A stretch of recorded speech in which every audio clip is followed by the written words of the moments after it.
Si vous pouviez remettre en location un bien aujourd'hui qui était interdit à la location, si vous pouviez acheter dans l'ancien avec des dépenses de travaux moins importantes qu'avant pour défiscaliser vos loyers. Bon, c'est pas des promesses en l'air, ça va peut-être devenir réalité. C'est deux exemples parmi d'autres de ce que prépare une nouvelle loi logement qui vient de passer au Sénat. Attention, bon, il y a des promesses, hein, effectivement, mais derrière, il y a des conditions. Il y a des délais qui risquent d'être un peu serrés, puis surtout le fait que la loi n'est pas encore votée définitivement.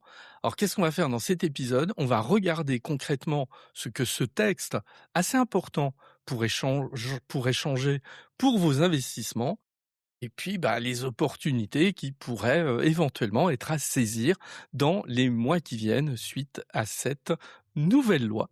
Passion Immo, c'est parti.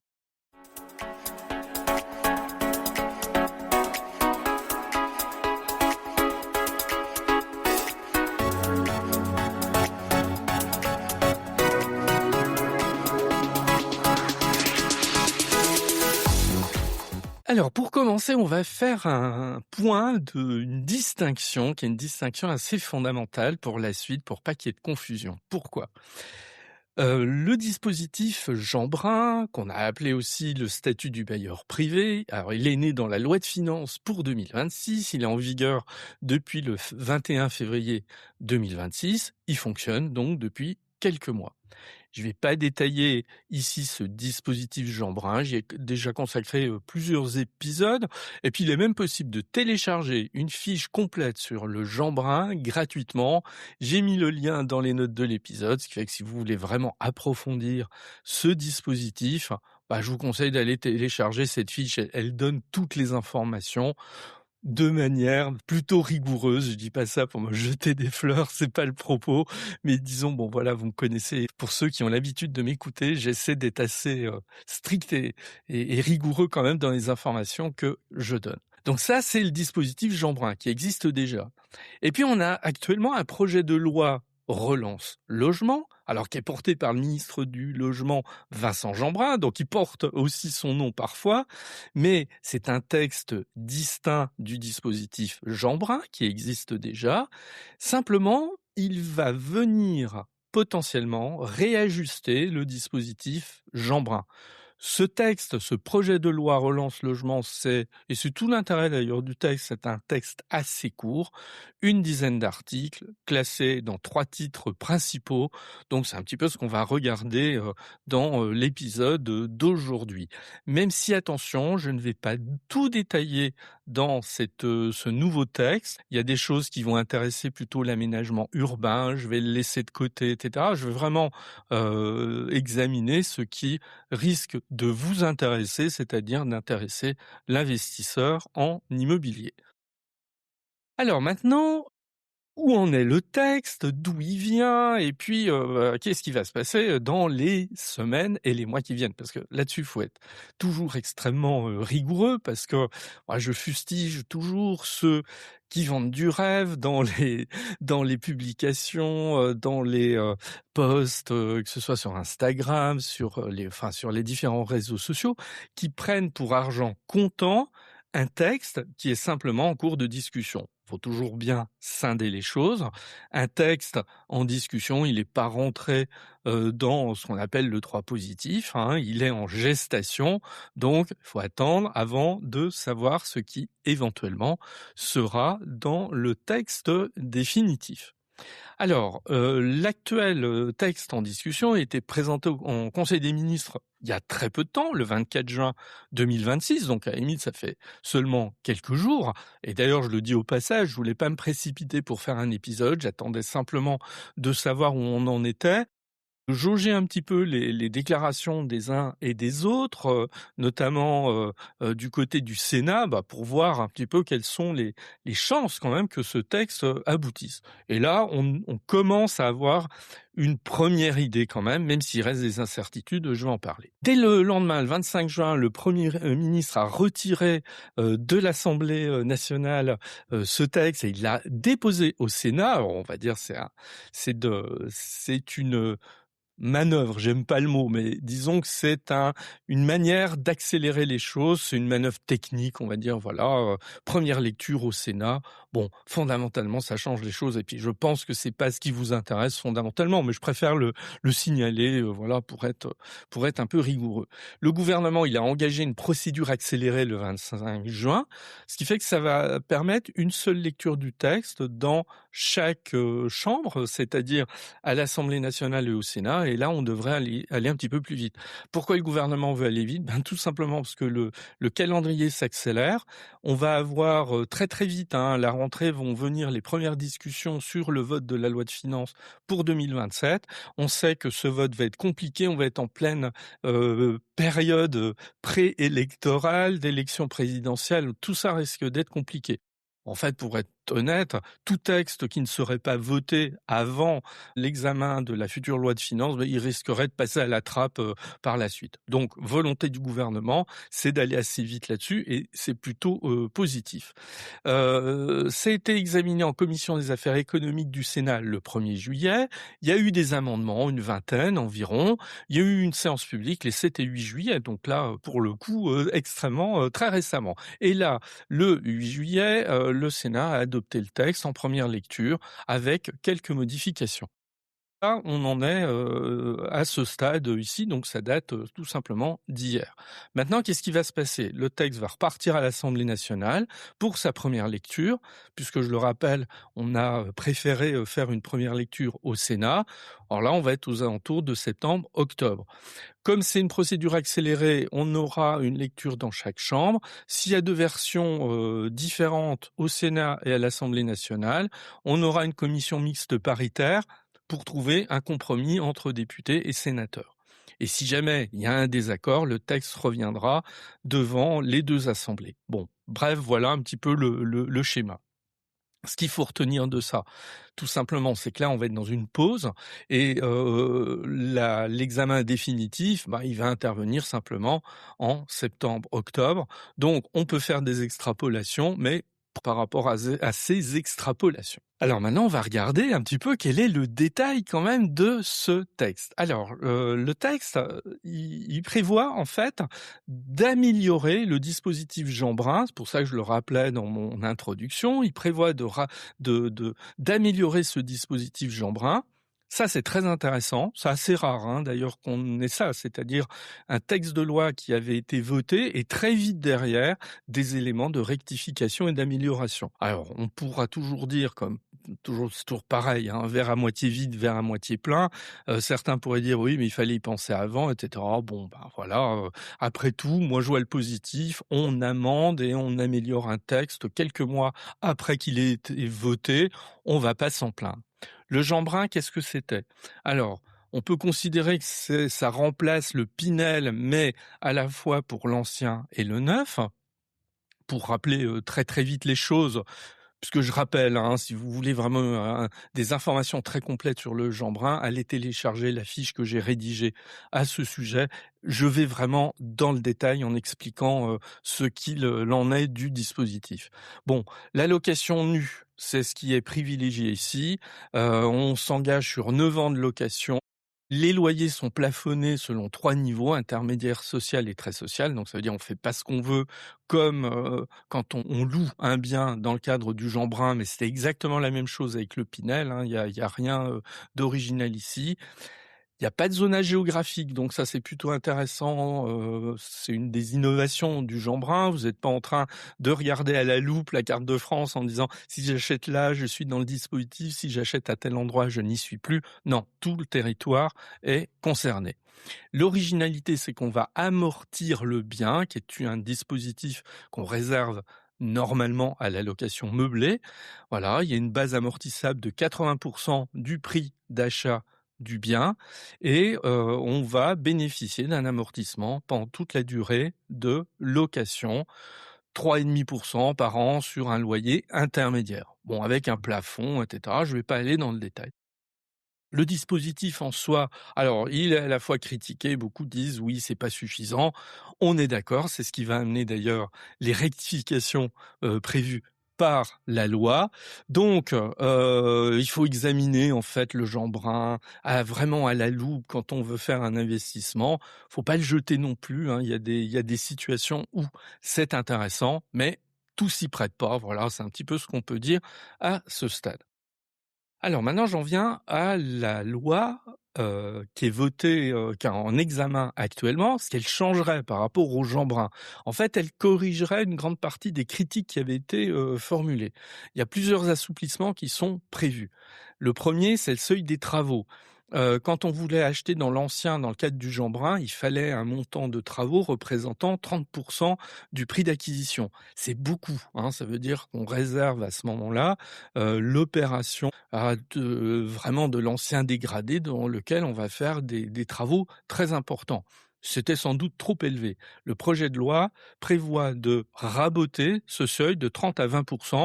Donc on a un ticket dans l'ancien d'entrée, un ticket d'entrée dans l'ancien rénové qui baisse, c'est plutôt intéressant. Grande nouveauté, l'ouverture aux maisons individuelles. Les maisons individuelles n'étaient pas dans le périmètre du dispositif Jeanbrun. Ici, on les autoriserait. Donc, c'est quand même important parce que la maison individuelle, d'une part, elle se porte pas si bien que ça, et puis ça permettrait finalement d'ouvrir le parc de biens, de maisons donnés à la location. Troisième aménagement, on ouvrirait le Jeanbrun aux locaux non résidentiels transformés en logements. En clair, je prends des bureaux, je prends des commerces, je les transforme en logements. Le Jeanbrun rentrerait ici dans ce type d'opération. Alors là, c'est peut-être le truc sur lequel je suis le plus dubitatif, tout simplement parce que on sait très bien avec le recul que la transformation de bureaux de commerce en logement, ça marche pas très bien parce que les locaux ne s'y prêtent pas toujours, ça demande des travaux considérables, etc. Et je me réfère toujours à une étude qui avait été réalisée, il y a quelques années qui montrait que dans bien des cas, transformer ce type de locaux, finalement, ça coûte moins cher de démolir et de reconstruire plutôt que de transformer des locaux à usage de bureaux et de commerce en les transformant. Donc à voir. Et le quatrième assouplissement, c'est une exigence énergétique assouplie. Donc ça, c'est intéressant parce que on avait quand même ici des exigences qui étaient trop fortes, hein, en matière de DPE, une fois qu'on avait acheté un bien dans l'ancien pour le louer. Donc là, on aurait un assouplissement qui serait réalisé. Donc finalement, tout ça est plutôt honnête et bien perçu si on allait au bout. Donc voilà, concernant le Jeanbrun, l'assouplissement qu'il pourrait. Deuxième volet, c'est qu'on a dans l'article 6, il concerne les passoires énergétiques. On sait qu'on a des logements classés F et G qui sont interdits à la location. Ça fait beaucoup parler. Alors là, il y a un dilemme, hein, je le tranche même pas là parce que je pense que ce dilemme, il est beaucoup plus complexe que le débat qu'on veut bien en faire.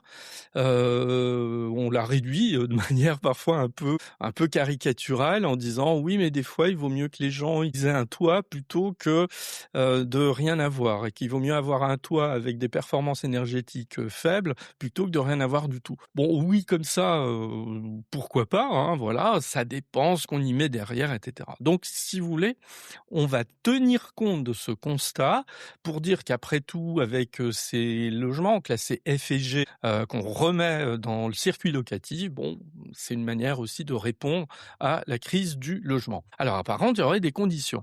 Les conditions, ça serait pour le propriétaire qui a des logements classés F et G, donc on l'autoriserait alors soit à continuer sa location, soit à remettre en location s'il est sous le coup d'une interdiction. Il faut qu'il signe un engagement de travaux avec un délai de 3 ans pour une maison individuelle et 5 ans en copropriété, le temps d'atteindre un classement D plutôt que F ou G suite à des travaux qu'il aurait réalisés. Voilà, c'est une ouverture ici que l'on veut créer. Alors évidemment derrière ça pose beaucoup de questions. On a des associations qui sont très critiques parce qu'on a cru voir dans la loi que l'engagement du propriétaire à réaliser des travaux, ça serait qu'un engagement, il y aurait pas de vrai contrôle. Donc effectivement, ça serait un des points faibles de la chose. Et certains ont dit que le délai de 5 ans, c'est un délai qui est court. Bon, voilà. Peut-être que sur tout ça, il y aurait des aménagements, mais ça, c'est une piste intéressante qui permettrait effectivement à remettre sur le marché de la location des biens qui en avaient été exclus, mais sous réserve que des travaux soient réalisés, ce qui après tout, bon, est légitime, parce qu'on veut éviter, ce qu'on appelle les passoires énergétiques, ici. Ensuite, autre élément, parce que comme je l'ai dit au début, je vais pas, détailler tous les points de la loi, je vois uniquement ceux qui peuvent vous intéresser. L'autre, point de la loi, alors c'est un bonus, le terme bonus est un peu usurpé, mais bon, c'est pour résumer, un bonus copropriété. Alors je vais résumer. Aujourd'hui, quand vous voulez faire des travaux de rénovation énergétique, il faut une majorité absolue dans une copropriété. Donc ce qui fait que, on a quand on dans des copropriétés, parfois une minorité de copropriétaires qui veulent surtout pas faire réaliser des travaux et les travaux sont bloqués. Ce qui fait que finalement, bon, ça bloque un petit peu tout le monde. On passerait d'une majorité absolue à une majorité simple qui serait beaucoup plus facile à atteindre dans les copropriétés. Donc ce qui fait qu'on en attendrait que, des travaux de ce type qui seraient bloqués depuis longtemps, dans une copropriété, finalement on parviendrait à les voter, de manière beaucoup plus, facile. Il y a un volet confort d'été qui a été ajouté par le Sénat, parce qu'évidemment, quand on est en pleine situation de canicule, on se préoccupe de cette question, voilà, pour faciliter l'installation de volets, de stores, de climatisation. Pareil, c'est un volet intéressant que je trouve plutôt pragmatique parce que dans les copropriétés, c'est pas toujours simple d'installer, des volets, des stores ou une climatisation quand elle n'existe pas.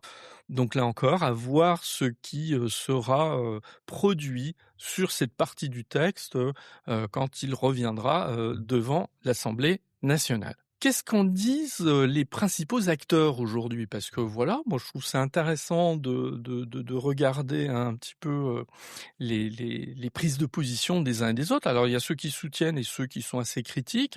Alors du côté de ceux qui soutiennent, bon évidemment il y a le ministre, alors ça bon, ce serait étonnant que le ministre ne défende pas son propre texte, hein. Lui, il parle d'un partenariat gagnant-gagnant, et que ça devrait provoquer un choc de rénovation. Bon, le terme est un peu fort parce que bon, choc de rénovation, on verra.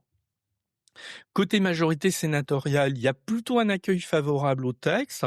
Alors, il y a une voix au sein de la majorité sénatoriale, c'est Dominique Estrosi Sassone, qui est plutôt spécialiste des questions de logement, d'immobilier, d'habitat, qui en général a une parole plutôt compétente, équilibrée, intéressante. Donc elle parle d'un texte utile, qui est fidèle aux attentes des territoires, mais c'est pas ça qui va résoudre la crise, voilà, à lui tout seul. C'est pas ce texte qui va résoudre la crise uniquement par ce vote. Côté propriétaire, l'UNPI, qui salue plutôt une première étape. Donc ça veut dire que quand on salue une première étape, ça veut dire qu'on en attend quelque chose derrière, mais que ça reste à améliorer et à consolider.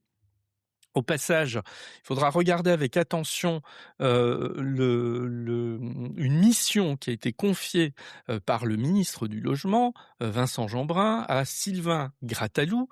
Alors qui est Grattalou? Tout le monde ne le connaît pas nécessairement, c'est le président de l'UNPI et on lui a confié une mission sur le rééquilibrage des rapports entre bailleurs et locataires et la lutte contre les impayés. On attend là encore cet autre volet, alors évidemment qui ne fait pas partie du texte de loi actuel, ça viendra plus tard, mais c'est quelque chose là encore qui sera intéressant dans la suite des différents textes finalement qui sont votés pour améliorer la situation du logement en France.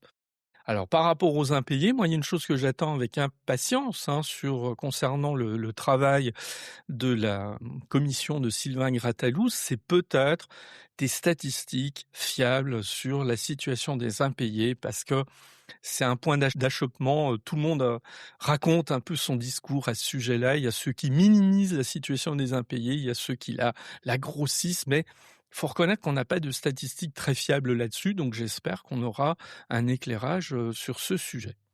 Alors par contre, il y a ceux qui critiquent, alors on a notamment le mouvement HLM, on a Emmanuel Cos qui bon, en fait, elle résume sa position par une formule. C'est un texte qui était nécessaire, mais il est tout sauf suffisant. Il faut aller beaucoup plus loin. Il y a les associations de locataires, les associations, sur l'environnement, alors qui sont très opposées à l'article 6 dont j'ai parlé, C'est celui qui veut remettre sur le marché des biens, mal classés, F ou G. Alors eux disent: «Ben non», en fait, si je résume leur position, ils ont tendance à dire, «Faut arrêter, les propriétaires, ils ont eu une dizaine d'années pour faire les travaux, ils les ont pas faits et on reporte encore une fois». Là, il y a un point de vue qui est pas faux, cela dit, c'est-à-dire c'est pas que d'il y a quelques mois qu'on a annoncé, comme ça brutalement que les biens, classés F ou G allaient être interdits de location, ça fait déjà longtemps. Voilà, tous les propriétaires ne prennent pas leurs décisions au tout dernier moment, mais il y en a certains, voilà, qui découvrent quand même, l'existence de cette exigence. La Confédération nationale du logement, bon, elle accuse le gouvernement de vouloir sauver les bouilloires thermiques et la Fondation pour le logement défavorisé, qui a une voix là aussi assez entendue sur ces sujets, elle y voit une occasion manquée parce que voilà, elle tient quand même cette fondation, elle tient à ce que on propose aux locataires des biens suffisamment décents à la fois l'été et l'hiver. Et là, bon, on repousse finalement les travaux qui seraient à réaliser. Alors, un peu pour terminer là-dessus, oui, j'ai voulu faire un point assez rapide finalement. Il y a des points de vigilance à avoir pour les investisseurs aujourd'hui. Moi, j'en ai mis en évidence quelques-uns. Bon, le premier, c'est qu'évidemment, tout ce que je viens de dire, c'est pas voté, c'est pas voté. Prudent. Il y a des directions qui sont plutôt claires et puis on voit naître une forme de consensus. Dans ces cas-là, on parle de loi transpartisane, c'est-à-dire ça transperce les clivages, traditionnels, politiques. Ça veut dire simplement une chose: bâtissez pas une stratégie sur des règles qui sont toujours pas votées, ça serait un peu ridicule. Et puis méfiez-vous des conseils qu'on vous donnerait sur des textes de loi, qui ne sont encore pas passés, et donc qui peuvent en fait changer, pas mal, d'ici l'automne. Alors attention aussi au périmètre du texte. On touche pas ici à la fiscalité. La fiscalité, ça a été l'objet de la loi de finances pour 2026, notamment le dispositif Jean Brun. Ça sera l'objet de la future loi, de finances pour 2020 dans ce texte en discussion. On touche pas du tout à la fiscalité, donc n'attendons pas, je sais pas moi, des relèvements de plafond sur le déficit foncier. N'attendons pas des améliorations fiscales, je sais pas moi, sur le micro-foncier et cetera. C'est pas le sujet, ici, donc voilà, ça pour l'instant on laisse de côté et le ministre d'ailleurs l'a rappelé qu'il n'est pas question d'introduire ces dispositions dans ce texte. On parlerait, bon c'est le terme technique, de cavalier budgétaire si c'était le cas et ça aurait tous les risques d'être retoqué par le Conseil constitutionnel. Autre point de vigilance, évidemment tout ça ne change rien sur les règles de revente. On sait que ce soit dans le Jean Brun ou dans la location meublée, on fait des amortissements, mais ces amortissements, on les réintègre au moment de la revente, ce qui fait qu'on paye un impôt sur les plus-values immobilières beaucoup plus élevé. C'est le cas depuis 2025. Alors, ce surplus de plus-value immobilière, d'impôt sur les plus-values immobilières, il ne détruit pas l'avantage fiscal, faut rester modéré par rapport à ça. Ça veut dire qu'il le diminue, mais que, l'avantage fiscal, il peut se rattraper à la sortie au moment de la revente. Donc il y a quand même une réflexion ici à avoir. Bah, qui veut dire tout simplement qu'il faut préférer la détention longue pour gommer cette réintégration des amortissements. Et puis, bah, on verra, moi c'est mon autre point de vigilance, est-ce que cette loi elle aura, des incidences, est-ce qu'elle va convaincre, les bailleurs, soit d'investir, soit de remettre sur le marché des biens? Alors ça, c'est moins sûr. Il y a une enquête récente qui a montré que, mmh, très important quand même des bailleurs sont pas incités aujourd'hui à investir. La rentabilité, elle est leur premier frein. Ils considèrent que la rentabilité aujourd'hui sur les investissements immobiliers, elle est pas suffisante. Ont-ils tort? Non, pas tout à fait, hein, il faut le reconnaître. Et puis c'est une manière de dire, bah, que la fiscalité, l'avantage fiscal, il fait pas tout, hein, qu'il y a aussi, d'autres éléments, de ce type. Bon bref, conclusion, hein, cette fois, on a un projet de loi, qui est en discussion. Il va falloir encore le regarder attentivement. Pas de hâte à conclure parce que ce serait trop tôt. Ça pourrait rouvrir la porte de la location de certains biens, donc plutôt intéressant. Et puis pour l'investisseur, bah, un peu plus de biens éligibles, dont les maisons, notamment, mais ça va faire peser plus de responsabilités sur les travaux. Donc il y a des incertitudes encore à ce niveau-là. Restez connectés parce que de toute façon, dès qu'il y aura à la rentrée, quand l'Assemblée nationale va se saisir du texte, bah, je reviendrai là-dessus quand on aura des informations plus complètes. Je vous souhaite un bel été et à très bientôt.